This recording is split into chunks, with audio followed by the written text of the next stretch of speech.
I deal with my illness, and some of the people around me that I'm most intimate with deal with their illnesses through fasting. And I do that, like if I'm the slightest bit, if I have a raspy throat, if I have like a runny nose, I immediately go into dry fasting, or as it's called, absolute fasting, because one of the things that I first noticed from my most dramatic and like helpful for my physicality, for my like for my ailments, I was struck when you mentioned earlier your mother's arthritis. I have extremely severe arthritis as well, and I've been able to Yeah, make I've got early onset. yeah, and I've made great gains in my own arthritic condition through dry fasting. But one of the things that I most noticed about my most dramatic and earliest phase of my dry fasting, again, it's called absolute fasting, some people call it, but it's no eating or drinking. And most of the people, most people listening to this, and most people anecdotally in our societies, and I've run into them when I'm dry fasting to the degree that they even disbelieve that I am doing it, have told me that they think, and again, it's part of our zeitgeist in our societies, that people believe that if you don't drink, particularly for 3 days, you die. It's the three, the threes type. Yeah. People believe that. I've dry fasted now 5 times for, sorry, 3 times for more than 5 days each time. So I'm in front of you. You can either like think I'm lying to you or feel that I'm being disingenuous for whatever reasons you might think that is. I say this to your listeners. I don't assume that you are, of course, Simpa, but I have I'm one of the people that has not eaten or drank anything for more than 5 days, 3 times within this year, within the within a year period from as we're speaking now, and I'm very, very much, as you can see, very much alive. But one of the things I first noticed from my first dry fast in August of 23 was that my sinuses cleared up immediately. Like within the first couple of days, my throat had no phlegm in it. My nose was like clean as a whistle when I'd wake up in the morning. I was able to nose breathe Mm. easily. And so now, and I've of course read more into it now since that first experience, but now when I start to get the slightest bit ill, I'm immediately into a dry fast. And I've from August 23, my first like extended dry fast, I've had about 5 what I would call like nascent illnesses start to like develop. Mm. And I've literally battered them all, literally just pounded them out with like Mm. within 36 hours, usually within a day, but within 36 hours of not eating, not drinking anything. Have a last, nourish yourself, have a good nutritious meal, a good balanced meal, have a nice, peppermint tea, and then literally go into fighting that which is attacking you mode. And I've had Mm. it like not, manifest beyond like 36 hours. So Yeah. that's, again, not everyone does that, but it's something that, and for me, performing Simpa, to get back to like crowbar back to comedy, my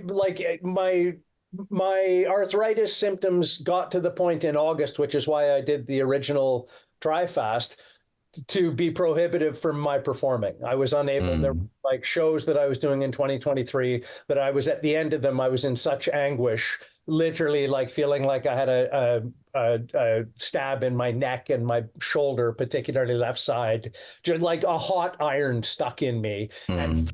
time for the first time performing didn't make it feel better. It seemed to amplify the symptoms, made it feel worse. And then the drive home, or the prior to that motorcycle ride home, was so difficult that I realized that I couldn't continue it. I realized I just couldn't. Mm. I was like in a free fall. I thought, I can't keep doing this. I can't get worse and keep continuing to drive to like 4 hours through the dark night to get Mm. somewhere that I bounce around.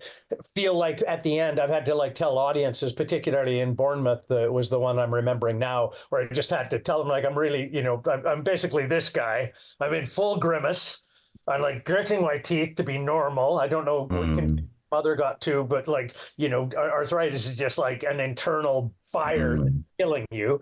And like I couldn't look up to, I was driving through the steering wheel hole above the dashboard. I wasn't able to look over the steering wheel because if you Mm. want to like see things that way, you have to like kind of raise your ass because you're looking, Mm. your normal head position is this. So if like I want to look up in a up cupboard or something, if I want to look up, I've got to like lay on my back. I wasn't able to like lift my neck Yeah, yeah. now. So I was having to tell audiences again in the Bournemouth show, I was just like, you're amazing, and I know you didn't notice through like the 25 minutes I just did here that I was like, I can't do this anymore. As much as I really appreciate that you're a hot crowd and you wouldn't like you, this probably seems odd to you that you're hearing this from me, but like I'm just telling you, you're watching the last show I'll ever be able to do in my life because I can't keep doing this, whatever this in me is. And so that was the situation I was in like early 2023. And that's what precipitated my need to do the extended dry fast in August. And then for the first time, and again, this is so crazy, again, to crowbar back into stand up, that like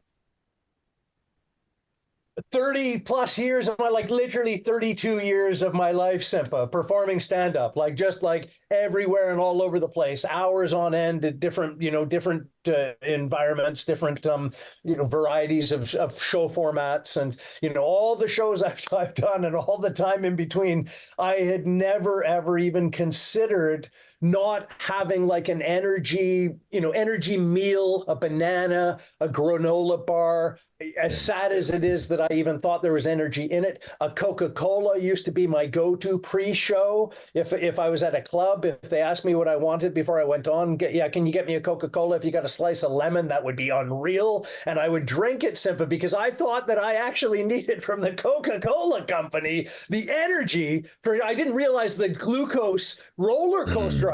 I didn't even recognize the arc of my shows being like, Linked to it, yeah. Like literally like just falling off a table. And so suddenly, like, I've had this health crisis. I've had to tell audiences I'm not even going to be able to perform anymore. And then in August, I do my first ever like intervention of my own. Like I basically I got up the chain within the NHS at the hospital to speak to the surgeons who would have been doing the surgery on what I have. I don't know what your mother's symptoms were, but I have two things sadly on either side of my neck that manifested as paralysis in both arms and numbness through like basically paralysis, numbness, and weakness. But they're called stenosises. Some of your audience may be familiar with them, but it's basically I have through my arthritis extra bone growing all over my body, things called osteophytes or calcifications. And I knew from 2014 when I was first diagnosed with it that I realized, oh, this is like, I don't know, what your experience was with your mom, and I don't know your own like symptoms, that you're pre-arthritic at this point. But like, I'm sure some of your audience will know that like you don't have to be a genius to realize if you got like bone growing all over your body extra, like that's not going to go to a good place. There's no good future. Oh, you grew some extra bone, and it's a birthday present. Lucky you. Yeah. It's like there's no bit of. It's why I have a new hip on my left side, because like bone growing where it shouldn't have in my acetabulum in my previous like hip joint was like interfering with the femur head and cutting open the soft tissue on the head of the femur and on the acetabulum on the like basically the vaginal lips of your hip. So like that was being shredded, and you're like the bone growing inside you is really bad. So of everyone around me, family wise and like friend wise, when I was diagnosed in 2023 with having these stenosises that were causing the paralysis and numbness in my arms and weakness in my arms, it's the funny thing, like everyone around you is like, oh my God, and I'm just like, yeah, like, what did you like? Literally, I didn't say this to them because it wasn't like against them, but like, I'm looking in the mirror, just saying, what did you think was going to happen, right? Like when they tell you that you got like fins on your vertebrae that shouldn't be there, that was the first thing was noticed by a chiropractor in 2014. Was like, they looked at an MRI that I got done of my hips, thinking that it was my hips at the time. And of course, it wasn't my hips. It was this extra bone growing everywhere. And they were just like, you got to go to a doctor. I'm not like legally allowed to interpret this for you, but I can see that like, like you got some problems going on, buddy. So, I've been that guy looking in the mirror for like literally 10 years. And when they told me that I had these stenoses in my neck that were weakening my arms, I'm just like, yeah, like, of course that's what's going to happen. You can't just have bone growing all over the place and lead it to a good place. So essentially I got like up the chain of like through about a year of meetings from the head and neck and spine department to the actual surgeons that would be doing the surgery on my neck to free up the interference of my nerves with my bone that are going down both arms, shoulders. And they're just like, you're just too high risk and we won't do that. So essentially you're looking at painkillers. That's what led me, Simpa, to like realizing the only way that I can help myself is to bring down my entire systemic inflammation. The only like thing in my favor, I can't take away the bone that's in me that shouldn't be there. And I'm not going to get surgery like, you know, a bit of me is hoping for, but the other part of me is hoping I never need again, or, you know, never ever need. And so I like started to read about fasting, and particularly dry fasting, as a way to like get, you know, basically get your pre-diabetes state, which most of us are in, down to being like, you know, a normal, what we really should be, a normal person that doesn't have like inflammation everywhere. And that, of course, was because every time I went to do a show, I was asking for a damn Coca-Cola like a freak, you know, and eating sugary foods because I thought it was going to give me an energy boost, and just this utter nonsense. And I was just like, I was brainwashed to hurt myself. And so like, you know, that's why I mentioned like 33 years of my career, I was using sugar as like the belief that that was the energy I needed to perform at like a peak. You know, if I came off the road, if I've been driving for 8 hours to get to a gig, I'd be like, okay, just do you have a banana? Okay, I'll have a banana and a Coca-Cola because I'll be in a crash otherwise. And now, including on this podcast talking to you, and only from like August of 23, and I first realized how beneficial it was in my like most recent tour at the beginning of December. I did like 14 gigs in a row over 16 days through Scotland. Have I been water fasting every time I have a performance to do? Every time I actually need energy and sustained energy throughout the day, like actual, you know, controlled energy, not a roller coaster, but just like sustained, like a wick that's burning. I now, when I wake up, as today, I only drink water. I only drink like liquid. I only drink tea. I only drink like, I don't eat.